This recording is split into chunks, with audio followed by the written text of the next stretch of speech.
આજે નાસ્તામાં સવારના મોર્નિંગમાં ખાટા પૂરા બનાવીએ છીએ. આ ખાટા પૂરા બને છે અત્યારે બનાવી રહી છે. ખાટા પૂરા દહીંવાળા પૂરા ચોખાના લોટના પૂરા બનાવી રહી છે. એમાં બધાને ભાવે છે.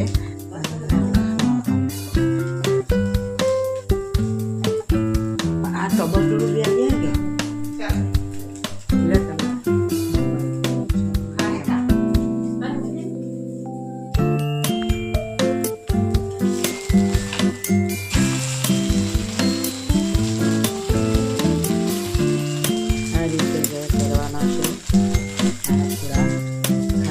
ચટણી, દહીં, છાશ, ખાટી છાશ વાપરવાની મસ્ત લાગે છે.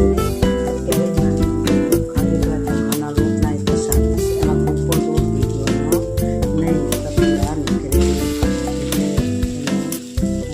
ચટણી વાટીને તાજી ચટણી વાટીને આ લોટ બનાવીને અત્યારે આ પૂરા ચા નાસ્તો કરી રહ્યા છે.